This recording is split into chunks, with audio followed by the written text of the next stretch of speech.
Hello friends, welcome back to our channel. तो आज की इस वीडियो में हम लोग पढ़ेंगे class 8 science chapter 1 NCERT crop production and management.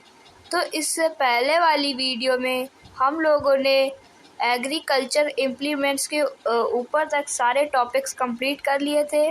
आज हम लोग को स्टार्ट करना है एग्रीकल्चरल इम्प्लीमेंट्स। तो चलिए शुरू करते हैं। Before sowing the seeds it is necessary to break soil clumps to get better yield. यानी कि सोइंग से पहले सोइंग द सीड यानी सीड लगाने से पहले ये नेसेसरी होता है कि जो सॉइल के जो क्लम्प्स होते हैं उन्हें तोड़ना, ताकि बेटर यील्ड, एक अच्छी सी यील्ड प्राप्त हो। This is done with the help of various tools। ये जो क्लम्प्स होते हैं इन्हें तोड़ने के लिए जो अलग अलग टाइप के टूल्स होते हैं उनकी ज़रूरत होती है। The main tools used for this purpose are the plow and hoe and cultivator। और ये जो मेन टूल्स होते हैं इस पर्पस के लिए वो होते हैं प्लो, hoe and cultivator। तो plow this is being used since ancient time for tilling the soil। ये जो प्लो है ये एंशियंट टाइम से सॉइल को टिलिंग करने के लिए यूज़ होता आ रहा है। Adding fertiliser to the crop, removing the weeds and turning the soil. और सॉइल में फर्टिलाइज़र्स ऐड करने के लिए, जो वीड्स होती हैं अनवांटेड प्लांट उन्हें हटाने के लिए, सॉइल को टर्न करने के लिए ये हेल्प में आता है। This is made of wood and is drawn by a pair of bulls और other animals, horse and camels. यानी कि ये जो प्लो होता है वो वुड का बना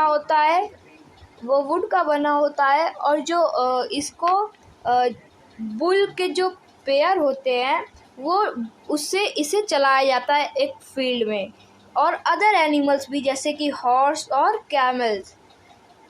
it contains a strong triangular iron strip called प्लोशेयर।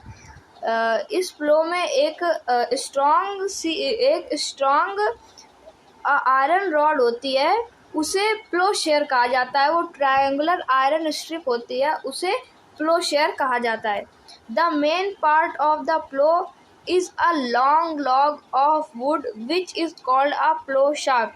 जो मेन पार्ट होता है प्लो का हल्का, वो होता है एक लॉग ऑफ वुड जो कि कहलाती है प्लो शाफ्ट। जो कि प्लो शाफ्ट होता है, यही मेन चीज़ होती है प्लो की। There is a handle at one end to the shaft। और एक हैंडल होता है शाफ्ट के एंड में। The other end is attached to a beam which is placed on the bull's neck। और जो अदर एंड होता है वहाँ वो अटैच होता है एक बीम में जो कि बुल्स की नेक पर रखी होती हैं। One pair of bulls and a man can easily operate the plow।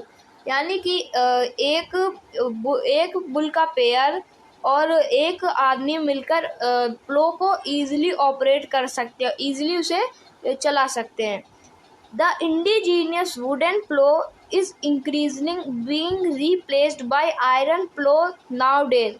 ये जो वुडन प्लो होते हैं ये अब रिप्लेस करे जा चुके हैं आयरन प्लो से आज के दिनों में। हो it is a simple tool which is used for removing weeds and for loosening the soil. हो एक सिंपल टूल होता है जो कि यूज किया जाता है जो वीड्स होती हैं उन्हें रिमूव करने के लिए और सॉइल को लूज करने के लिए। It has a long rod of would और आयरन। यानी इस हो में एक लॉन्ग रॉड ऑफ वुड होती है या फिर वो आयरन की होती है। A strong broad and bent plate of iron is fixed to one of its end. और जो इसमें हो में एक लॉन्ग रॉड की वुड होती है, जो या तो फिर वो आयरन की होती है, और वो उसमें एक स्ट्रॉन्ग बेंट प्लेट लगी रहती है, जो कि वीड्स होती हैं, अनवांटेड प्लांट्स होती हैं, और जो सॉइल के बिग क्रम्स होते हैं उन्हें तोड़ने में मदद करती है। ये होता है प्लो। ये जो प्लो का एक एंड है, यहाँ पे बीम रखी गई है जो कि बुल्स के नेक में है, और जो नीचे साइड है वो है प्लो शेयर। इसके बगल में भी एक डायग्राम बना लो, देख लो।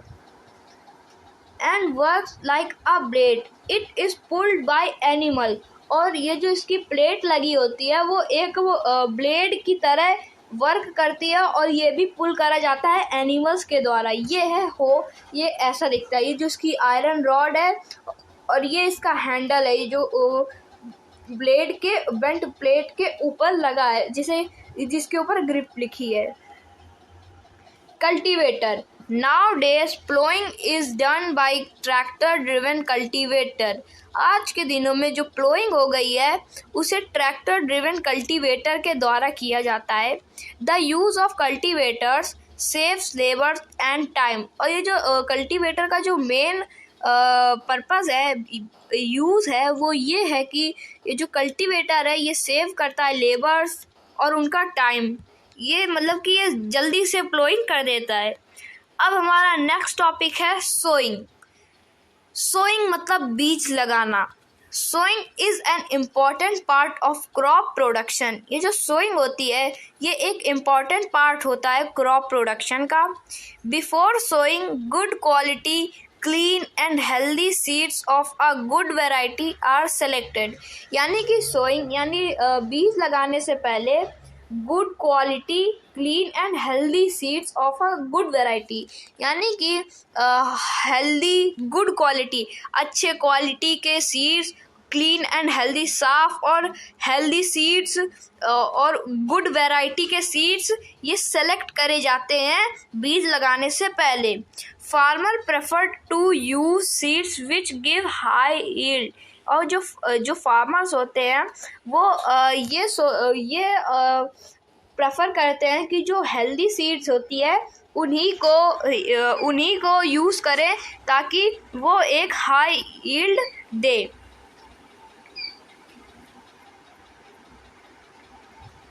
Are there seeds which float on water? Would those be lighter or heavier than those which sink? Why would they be lighter? Are there seeds which float on water? वो seed जो कि water में float करते हैं। Would those be lighter or heavier than those which sink?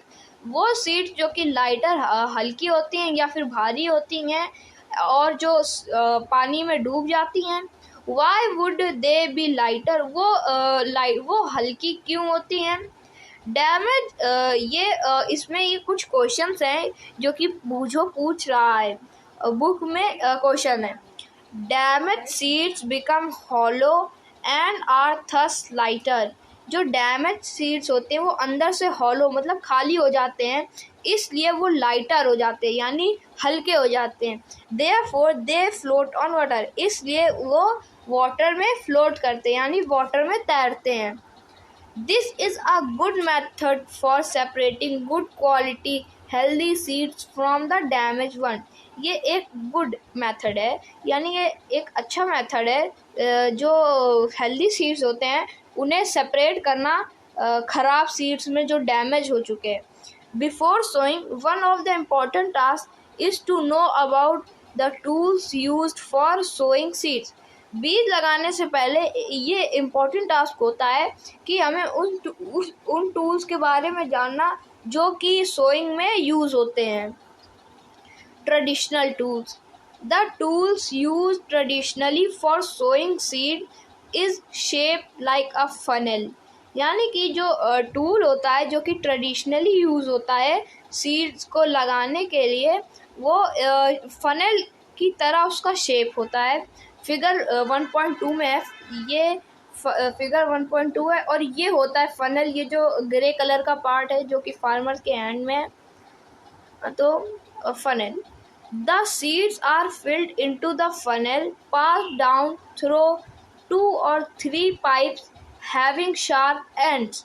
यानी कि जो seeds होते हैं उन्हें फनल में फिल करा जाता है, जिससे वो ज़मीन के अंदर चले जाते हैं और 2 या 3 पाइप से वो चले जाते हैं, जिन पाइप्स का शार्प एंड होता है, जो कि मिट्टी के काफ़ी अंदर तक घुस जाती हैं और अंदर सीड्स को सोव कर देती हैं, लगा देती हैं. These ends pierce into the soils and place seeds there. ये जो एंड्स होते हैं ये सॉइल के काफ़ी अंदर तक चले जाते हैं और सीड्स को प्लेस कर देते हैं. Seed drill. Nowadays the seed drill figure 1.2 is used for sowing with the help of tractor. जो कि सीड ड्रिल है ये आज के दिनों में यूज़ करी जा रही है सीड्स को लगाने के लिए, सीड्स को सोइंग करने के लिए by the using of tractor, with the help of tractor. यानी कि ट्रैक्टर की मदद से अब सीड ड्रिल से हम लोग बीज को फार्म में लगाते हैं. This shows the seeds uniformly eight equal distance and depth. यानी कि ये जो सीड ड्रिल है ये सीड्स को यूनिफॉर्मली सो करता है और इक्वल डिस्टेंस पे लगाता है. यानी कि ऐसा यूनिफॉर्मली, मतलब कि इतने डिस्टेंस पे दूसरा, फिर इतने डिस्टेंस पे दूसरा, ये ऐसे सीड्स लगाता है एक इक्वल डिस्टेंस में. It ensure that seeds get covered by the soils after sowing. और ये इतने अंदर तक सीड्स को लगाता है, इसका ये इंश्योर है कि जो सीड्स होती हैं वो कवर हो जाती हैं सॉइल से after sowing. This protect seeds from being eaten by birds. ये जो काम है, मतलब कि जो सीड्स को सॉइल से कवर कर देना, इससे जो बर्ड होती हैं वो सीड्स को खा जाती हैं. ये इसे प्रिवेंट करता है, रोकता है. Sowing by using a seed drill saves times and labour. ये जो सोइंग होती है यानी कि बीज लगाते हैं जो कि सीड ड्रिल से, ये ये टाइम बचाती है और लेबर बचाती है. Appropriate distance between the seeds is necessary to avoid overcrowding of plants. ये जो appropriate distance होती है seeds के बीच में, ये बहुत necessary है to avoid overcrowding. overcrowding को avoid करना. overcrowding मतलब कि एक ही जगह में कई सारे प्लांट आ गए हैं और वो सब अच्छे से यूनिफॉर्मली नहीं उगे हैं. यानी कि जो सीड ड्रिल होती है वो इक्वल डिस्टेंस में लगाती है और इसमें कि सब एक ही जगह कई सारे निकल आते हैं. ओवर क्राउडिंग इसी को कहते हैं. ये ओवर क्राउडिंग को अवॉइड करता है. This allows plants to get sufficient sunlight, nutrients and water from the soil. जो ओवर क्राउडिंग होती है उसमें क्या होता था कि एक ही जगह कई सारे प्लांट्स निकल आते थे, तो इससे जो सनलाइट होती थी वो प्लांट्स को एप्रोप्रिएट जितनी नीड होती है वो उतनी नहीं मिल पाती थी. इसलिए ओवर क्राउडिंग को अवॉइड करने से और इक्वल डिस्टेंस में सीड्स को लगाने से इनको जो सफिशिएंट सनलाइट मिलती है, न्यूट्रिएंट्स मिलते हैं और वाटर मिलता है फ्रॉम द सॉइल से. At times a few plants may have to be remove to prevent overcrowding. और एट अ टाइम्स मतलब कि समय समय में कुछ प्लांट्स को हटा भी दिया जाता है, रिमूव कर दिया जाता है, जो ओवर क्राउडिंग होती है उसे रोकने के लिए. कई बार उसे ओवर क्राउडिंग को रोकने के लिए जो कुछ प्लांट्स होते हैं उन्हें हटा दिया जाता है. तो हमारा ये एग्रीकल्चर इम्प्लीमेंट्स और सोइंग टॉपिक ख़त्म हो चुका है. अब हमारा नेक्स्ट टॉपिक है एडिंग मैन्योर एंड फर्टिलाइज़र. ये हम लोग कवर करेंगे नेक्स्ट वीडियो में. मिलेंगे नेक्स्ट वीडियो में नेक्स्ट टॉपिक के साथ. Thank you very much.